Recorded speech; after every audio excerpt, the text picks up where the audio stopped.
All right, thank you so much for staying with Daybreak. Now, we're getting into this conversation. The whole Wu-Tang clan is here. We're talking about banking on Saccos, why they're the most lucrative as it stands right now, how they're going to deal with fraud. There's an entire fraud investigation unit that is supposed to be set up beginning next month. Let me introduce my guests real quick, beginning from my immediate left. Dr. George Ochiri, CEO, Harambee Sacco. Thank you so much for making time. Pleasure. Followed by Gloria Chebet, Chief Marketing Officer, Safaricom Investment Cooperative. Thank you so much for making time.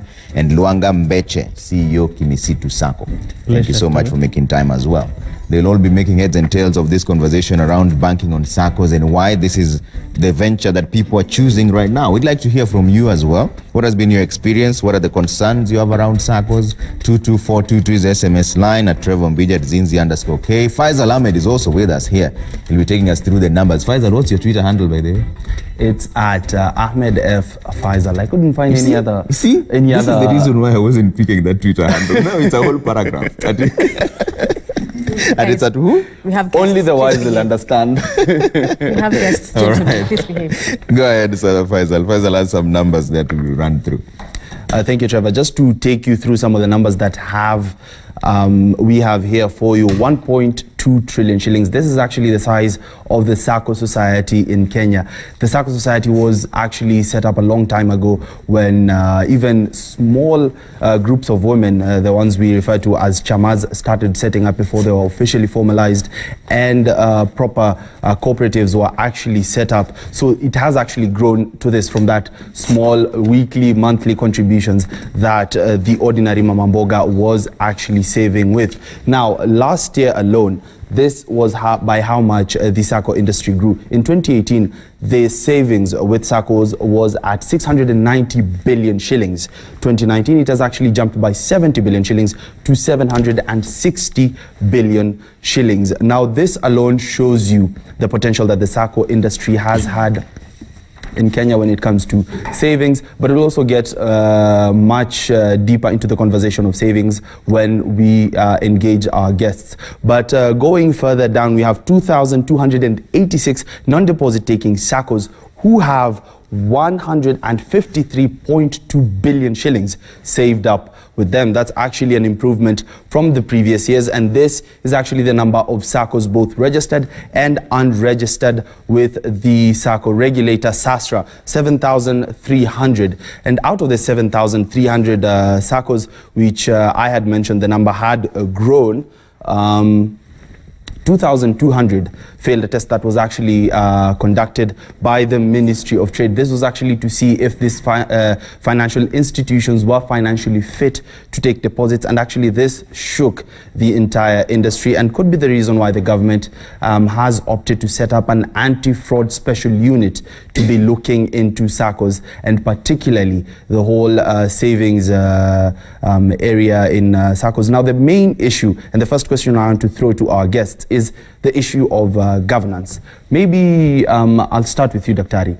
What ails Saccos when it comes to governance? We've seen a lot of tug and pull when it comes to individuals actually trying to claim back their money, but the Sacco heads say that, no, we've invested your money in place A, B, C, D. So what ails Saccos when it comes to governance? Thank you very much. A few societies invested in the wrong opportunities. So you find some invested in land, others invested in buildings. So their money is tied. So when a member is withdrawing and now they want to be refunded, the money is not there to effect the refund. I think we have examples you must have heard of, like the Moi University, which has got a number of buildings, but does not have the cash flow to refund the members. On the other hand, also, we must admit, yes, there have been governance issues in terms of managing these institutions. A bit of the challenge comes from how we come to the board. We come to the board through popular election. Not all popular people have got the capability or skills to manage these institutions. So that is why we have such challenges. Yes. So you mentioned that the investing in the wrong opportunities. What are the right investment opportunities? From where you start? The current regulatory framework is giving guidance on where Saccos should invest. And it stipulates that 95% of Saccos assets should be in the form of interest earning, basically loans to members. And this is one of the prudential ratios which Saccos, which are being regulated by SASRA, you must meet the test. So you find these societies which are being deregulated or are going down, they have invested more than 5% in non-interest earning asset, which is basically loans. Yes. All right, we have Gloria. Gloria Chebet is a Chief Marketing Officer at Safaricom Investment. Gloria, you've had 2,200 Saccos failed the accountability test that was done by the ministry. What is it that Kenyans should look for when they're shopping for a Sacco to join? Track record of success is really important when you're looking for a Sacco to join. It's important for you to know the kind of places that you want to invest your money. To be very honest, with the track record that we've seen, in most of these Saccos and the kind of things that they keep investing in, it's important to know who has had a history of success to know whether or not you can be able to partner with them. In addition to that, it's also important to know that you can be able to pull or get money, whenever you require. So as Dr. has said, Saccos that invest most of their money in real estate or in products other than having money ready for members whenever they require for deposit taking and so forth, is essential for you to know whether or not you can be able to partner with them. So just for clarification for our audience, I have a right to ask for a track record of a Sacco? Yes, you do. And all the what financials...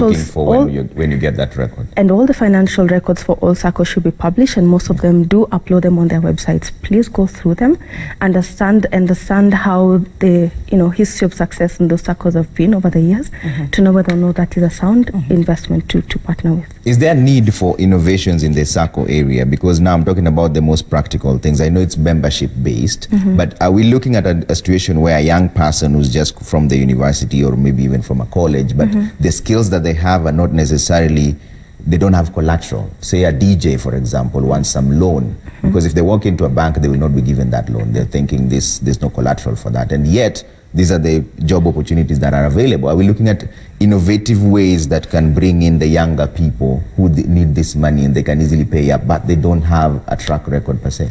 I think, to be very honest, Saccos are meant for such people. I mean, banks will not give you access to facilities if you don't have collateral and so forth. However, in Saccos, I can be able to, depending on my savings over the years, Daktari, you can be able to get access to loans, whether or not you have anything in terms of, to show you can be able to pay back the money. I will sign for you as a member. He will sign for you as a member to ensure that in case you default to pay your loan, we come through for you. But you needed to have put in something. Yes, you need to have done your savings, in case, either way, to be a member in a Sacco, you have to buy a certain number of shares and to have done a certain number of investments in terms of savings. Yes. All right. Ms. Mbeche, there's this concern. There's a proposal to have the society's fraud investigation unit set up by next week. In the current system, how do Saccos deal with fraud? I think first it's important to understand the Sacco cooperative model in terms of how it came into being. And there are two dimensions that we are looking at when we are looking at cooperative model. We are looking at these are associate people who have come together and they have a common economic interest, social interest, and also they have their aspirations. Then the other bit is that for the Saccos, you'll realize that it's member controlled. You have your one vote. Irrespective of the number of shares that you actually have your one vote. So now, coming to the bit of fraud, currently how the Saccos are actually doing it is, one, you actually also must have a competent staff to actually be able to deal with the fraud cases. And you must also do your due diligence, just to ensure that the team or the people that you're actually employing are actually people of integrity. Then again, when you're dealing with fraud, you remember that you're looking at people, and most of the time it's actually internal. It actually comes internally. Then again, it's also important that you be able to train your staff regularly on cybercrime and again on fraud. So that is actually very important. It's actually also very important to have systems in place where you can actually be able to track. If, for example, you have a number of transactions, you actually be able to track the transaction that actually you are doing at a particular time. And you put such controls that it can actually be able to alert you in case there's a transaction, unusual transaction. Yeah. So that is actually important. Again, we have in terms of fraud, we have also Saccos taking insurance to actually also to be able to curb fraud. So that's on the management side. Yes. But on the personal side, if I'm a person, I'm part of a Sacco, I feel I'm being defrauded of my own money, where do I go? So now, if you look at the Sacco Societies Act, you'll realize that there was an amendment that actually the Sacco officials, if there's a case of any loss of funds that results from the negligence of a Sacco official, they are actually liable and can actually be sued to actually recover the money. Just to bring in Gloria a bit on this one, what happens when Saccos actually misinvest? We've seen this with a lot of the Saccos and also investment bankers themselves, and it's something that usually happens. So what can Saccos do to maybe bounce back after they have had a misinvestment? Maybe they bought land that they had overestimated its value and then it started depreciating, or actually invested money in stocks that have plummeted. So how do they recoup from this? To be very honest, if there's one thing that is hard to come from is when you lose trust in your customers and in your, members. To be very honest, it becomes really hard for you to operate because you find members don't no longer do their monthly, contributions, or those who've bought property from you no longer want to keep paying because they feel the investments is no longer safe. But how the model of cooperatives and Saccos has been over the years, it's a boardroom discussion over, well, let's invest in this product. Maybe a feasibility study will be done or not. How detailed it is, it's up for question. But one thing that has been very clear over the years is the importance of using data in decision making. If you're not using proper data in understanding why we need to invest in this area, or whether this market is good for you to invest in the first place or not, you end up losing money in places that end up being stuck. We've seen Saccos like Mwalimu Sacco with an entire, huge investment in a place no one intends to live. Right. So it takes a longer period of time to end up selling this project, so money is tied there. But you need this money for the front office and the deposit taking accounts for your clients. So it's very important and mandatory for Saccos to have systems in place that allows them to use data instead of an assumption in a boardroom that this is a good market in order to make decisions. All right, so Dr. George, here's the thing. The Sacco Society's Fraud Investigation Unit, that's the SSFIU, will start being operational next month. Experts, according to the Ministry of Treasury, will be coming in to help making sure that certain rules are put in place to take care of the rogue Saccos. Now, here's the thing. Some of the things that ail the Sacco industry is delaying of payment, reckless lending, to mention a few. What are some of the new rules that you'd want to see being put into place to regulate Saccos, really? Thank you very much. Thank you very much. First, we probably want to look at the quality of people joining the leadership of Saccos. We've had cases where all members of a Sacco, for the board leadership, the board is all are in one profession. So you don't have a mix of skills in the board. So everybody only knows one thing. So for example, if you talk of a lawyer Sacco, everybody is a lawyer. There is no accountant. If we can bring in a system, or rather we have a regulatory framework which allows for skill gap and skill mix in the board, that should bring quite some difference. The other bit of it, which is already coming through, is widening the scope of the existing regulator. Okay. Currently, the existing regulator only oversees the deposit-taking Saccos. While we have some very huge Saccos which are not deposit-taking, but they are not properly regulated. Situation worsened when we had devolution, where now Saccos are treated as devolved units. Some counties do not have capacity to oversee what is happening. But also that brought in another more gap, where you find somebody registers a Sacco in one county and operates in multiple counties. So we need to have a regulation, or rather a framework, which takes care of Saccos operating in more than one county. And also capacity building among the regulators and overseers, so that there is indeed synchronized oversight over Saccos. I want to go back to some question which was asked by your colleague. The recourse for a member who has been defrauded. A member who has been defrauded has got a number of opportunities. Those who are in Saccos regulated by SASRA, SASRA has a desk dealing with disputes between members and their societies. At county level, we have Directorate of Cooperative Societies. These directorates, they also deal with disputes between members and cooperative societies. In the cooperative movement, we also have a court system, a tribunal. So there's a cooperative tribunal which goes around the country and also listens to disputes between members and the cooperative societies. But outside that, we have also somebody called Ombudsman. Office of the Ombudsman also addresses issues to deal with the mistreatment of members. There's a new authority also. It's called Kenya Competition Authority. Our Sacco member is a customer. This authority deals with anybody who is deemed to be a customer. And if your right is infringed as a customer, then Competition Authority comes in. I've had interaction with them, and indeed, they do follow up. You may not believe it. There is also another one called Kenya Human Rights. When you are being defrauded, your rights have been abused. You have a right to go to Kenya Human Rights and lodge a complaint. Then they follow up the same.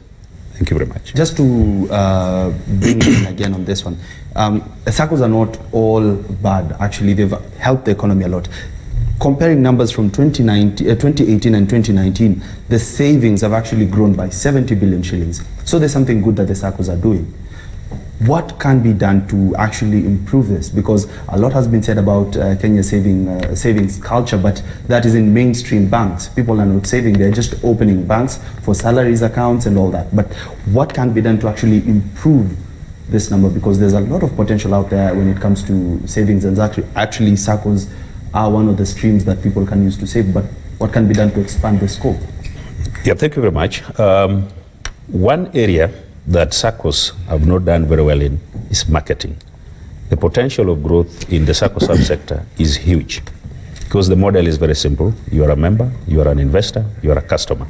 So it syncs very well. You put in your money, you'll also get something in return.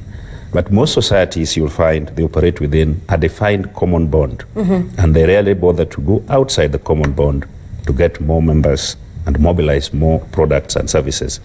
I would watch for marketing, but also in the recent past, we've seen more uptake of technology. And when technology comes in, then the growth is more accelerated. We tested at Arambe Sacco loans on mobile phone, where we were giving advance loans of up to 250,000 on mobile phones, and that product just upsurged.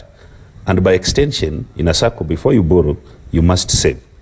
So the savings can actually go up through technology and through marketing. Okay. The good thing is that we have a marketing expert sitting right here with us. Gloria, let me come to you. When you look from how it is that you relate with people who have saved under your Sacco, is the savings, what is it that advises Kenyans to save with certain Saccos? Is it the dividends or just that knowing I have an extra cushion that I can fall back on? Is it the dividends that really guide Kenyans on which Saccos to invest in, or just knowing, you know what, as long as I have something extra on the side as a cushion?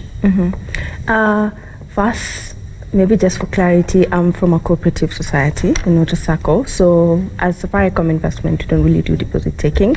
But in response to your question, it's the comfort that I know I can wake up in the middle of the night, call someone from the Sacco, say Safaricom Sacco, and a loan will be processed the next day. And I'll have something that I didn't have the previous day to sort out a situation that I am in currently. I think the comfort of the ease of processing of money in Saccos is what most Kenyans rely Saccos for. Right. Maybe that's the reason why we have merry-go-round chamas and so forth, because you do expect a certain amount of money at a certain period of time, so it's easy for you to make plans.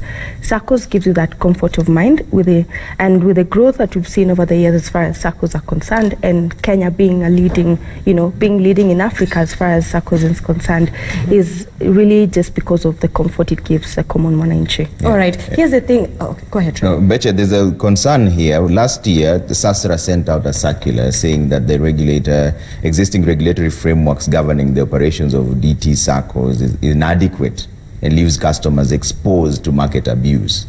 Do you agree with that statement, and what do you think should be done? Thank you, Trevor. I think from where I sit, I think regulation is very important, and also give the member the confidence that his or her money is actually safe. So as it stands, do you think it's inadequate? So as it stands, I think it's inadequate, and I think more measures need to be put in place in terms of regulation. Remember, I understand that the next week they're setting up anti-fraud, which is actually also a good thing, and actually they're setting up at SASRA, so that is actually a good thing. And when you actually have the regulation, you bring about discipline in the sector. And when there's discipline in the sector, you actually sure that you actually going to grow. But then just to also add on what Dr. mentioned, Saccos right now are automating. And actually that is a very good, aspect. And for us to be able to actually bring young people on board, because these are the people who will actually want to do their transactions wherever they are. So I think Saccos are realized that, and the Saccos are actually doing that bit, or fintech. They've actually brought in fintechs. You can save through your phone, you can borrow through your phone.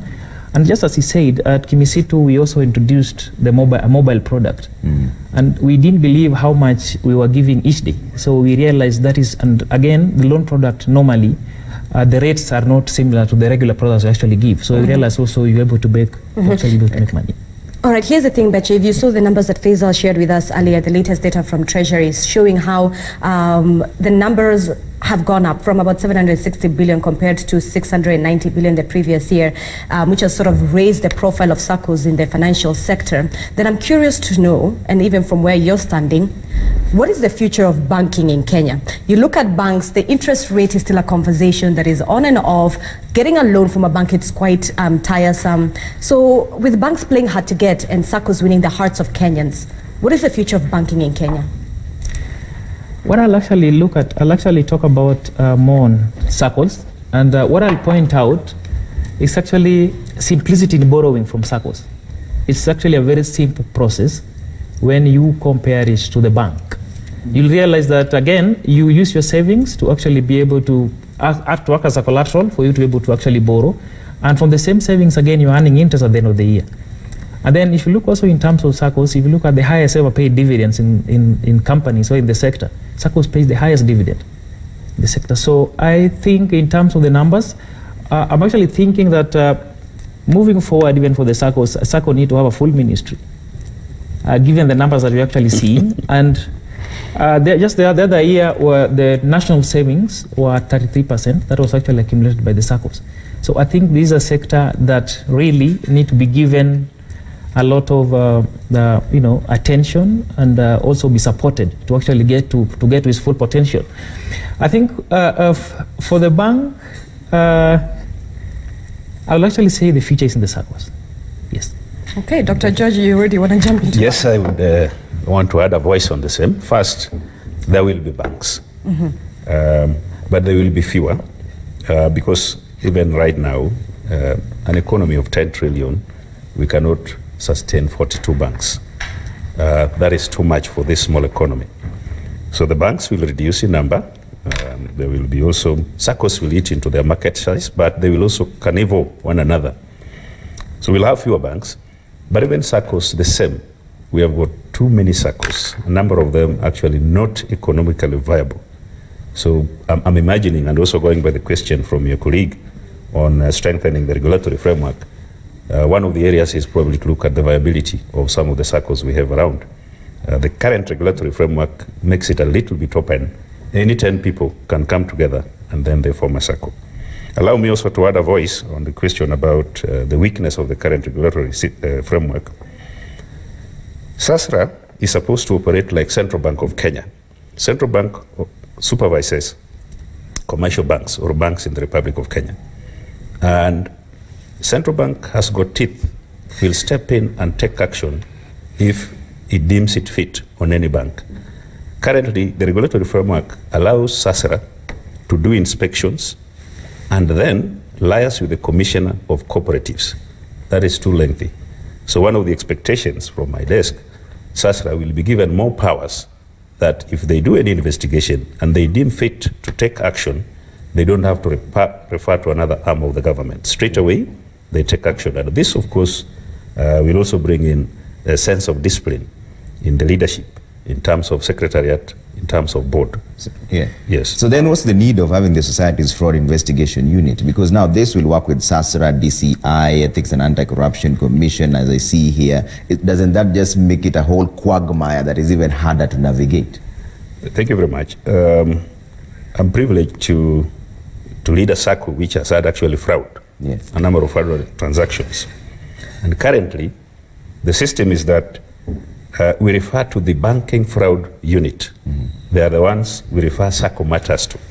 Now, the banking fraud unit, first of all, they have enough, because we are talking about 2 banks and having fraud almost every day. But there is the uniqueness of the Sacco, as my colleague here already mentioned, where it is easier to hide a fraud in a Sacco system than in a bank. And I think, like we already observed earlier, the governance structure in Saccos is much weaker. So we need a unit that understands the industry much better than the conventional banking fraud unit that we have. That is why we are agitating, and we are very happy, the government has listened to this, that we are now going to have a fraud unit for Saccos.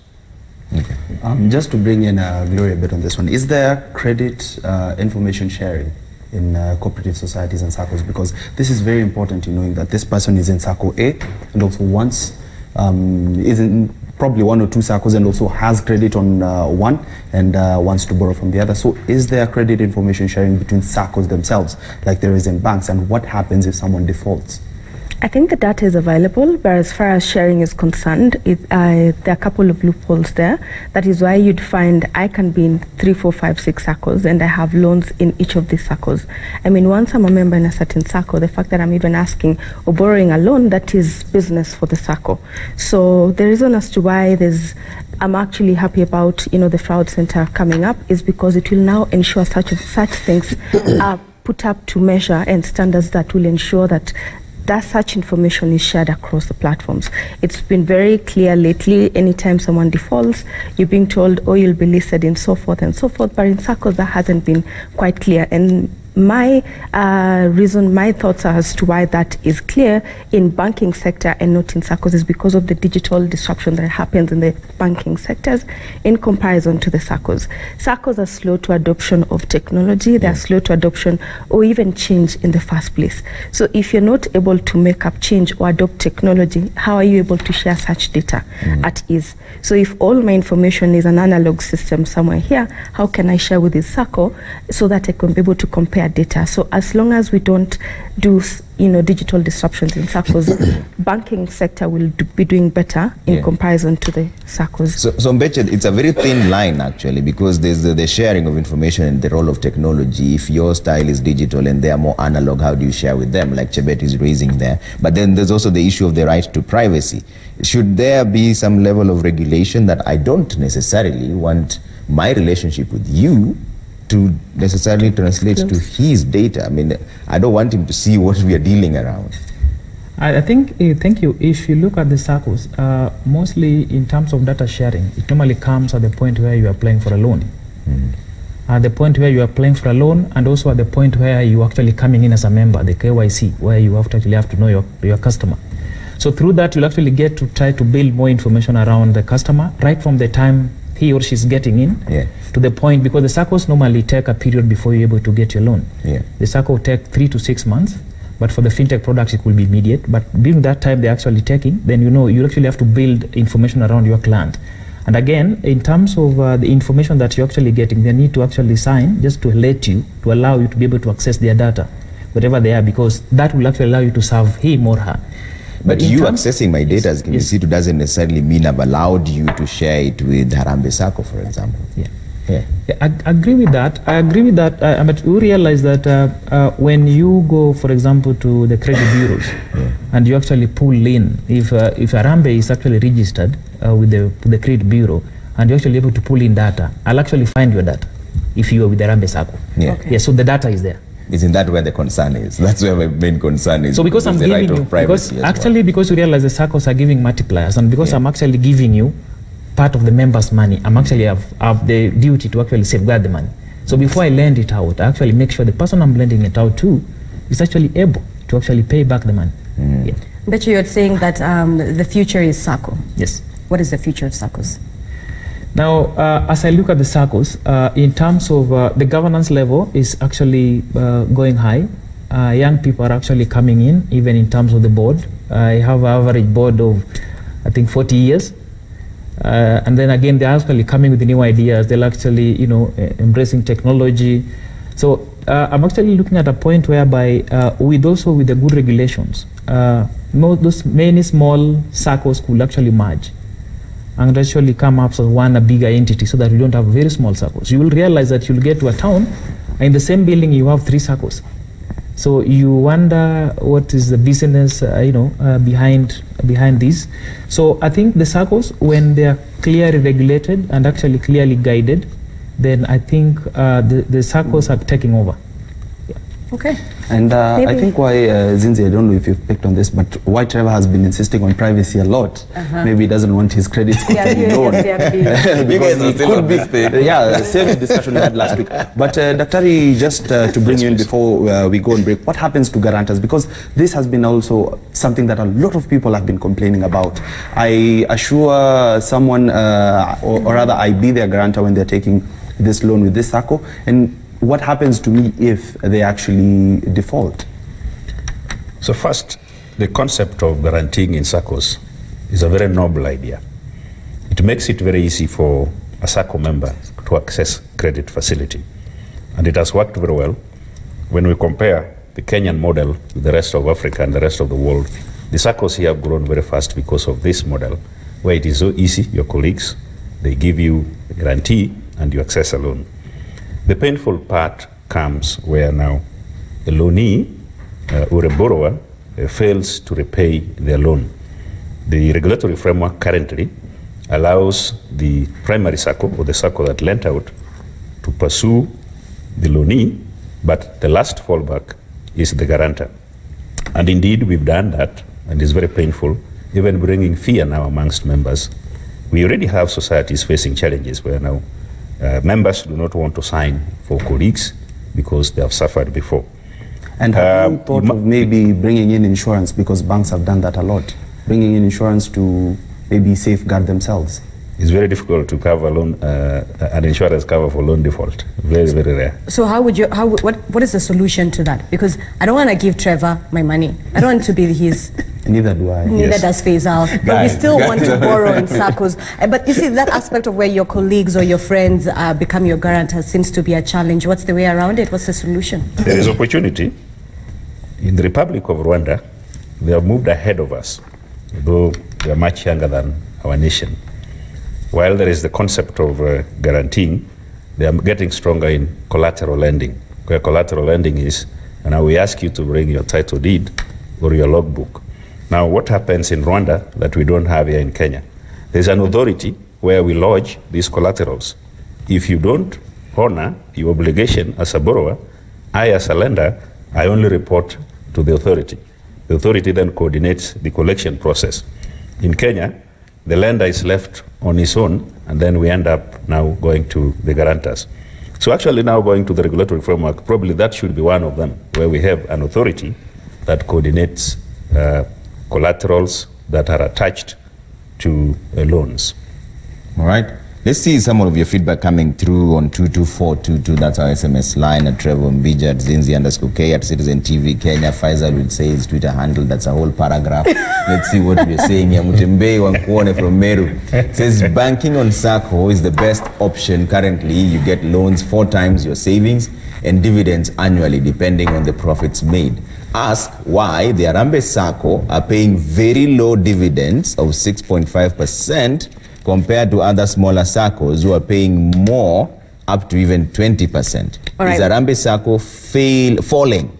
I'm a concerned member. So just answer Mutembe directly before we go to the next one. Yeah, that's right. Yes.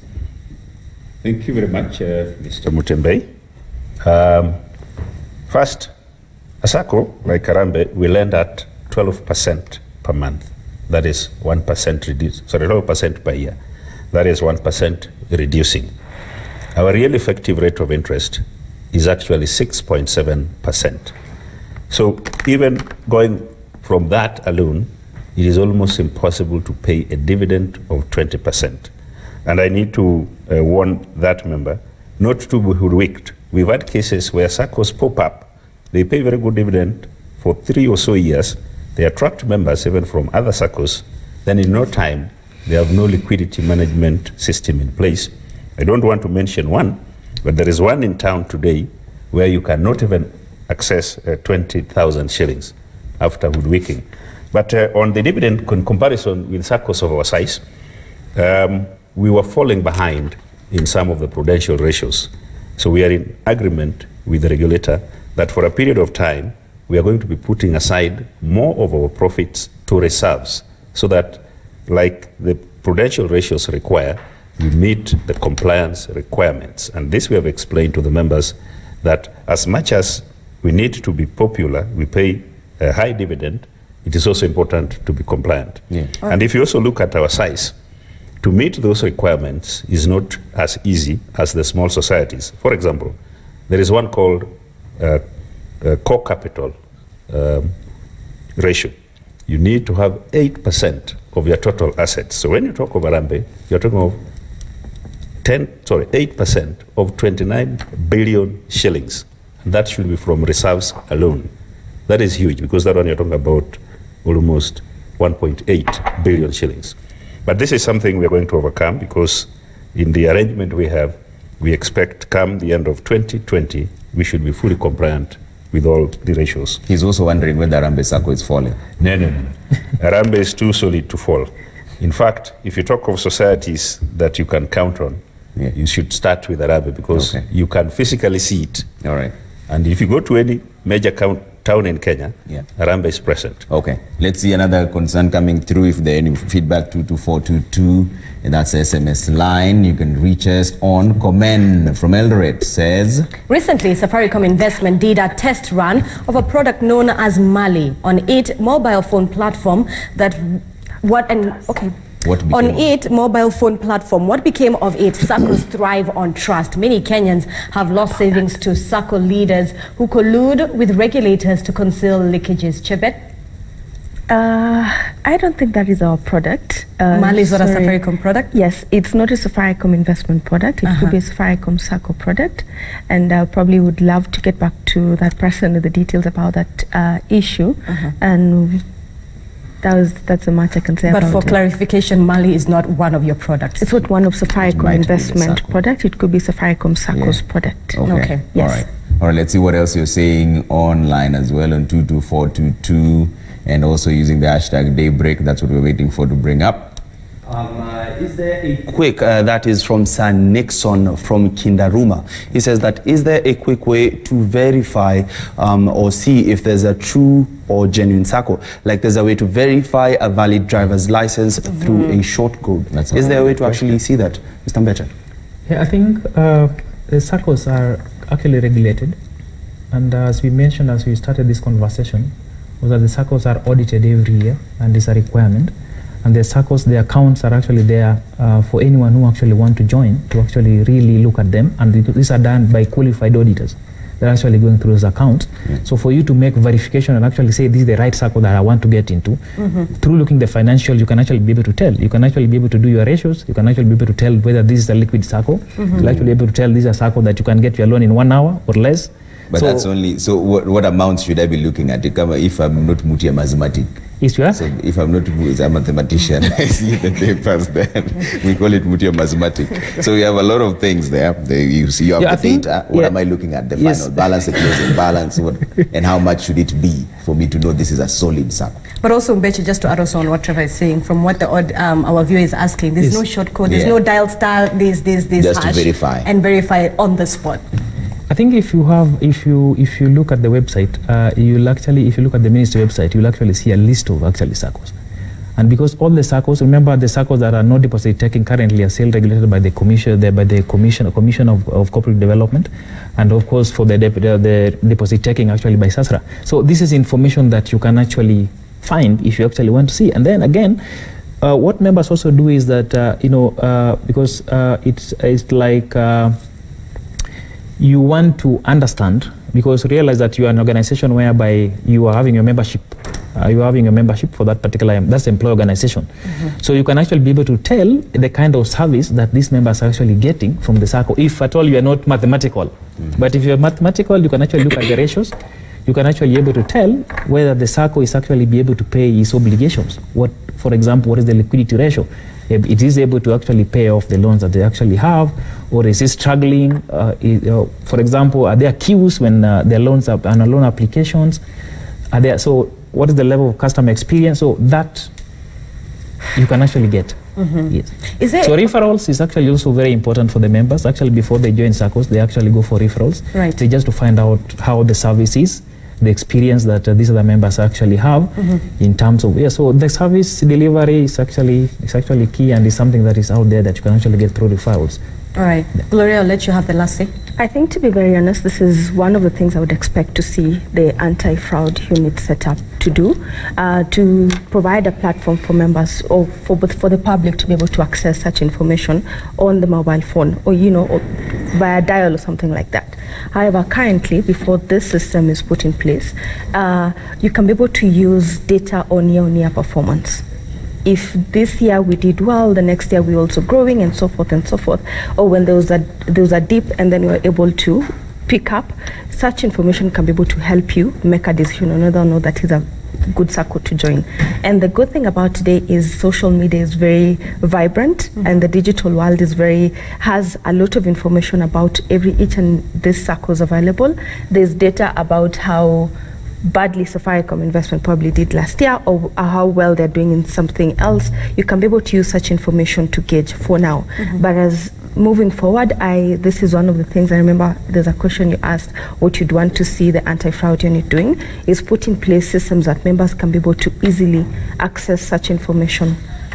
Okay, Dr. George, your closing statement, and perhaps even as you make your closing statement, assurance. What assurance do Saccos give the investors? Because as much as I'm saving with you, you're taking my money and putting it into an asset, land, certain investment, but anything can go wrong in that investment. What assurance do I have that my money, my principal amount is still intact, as you also give your closing comment? Thank you very much.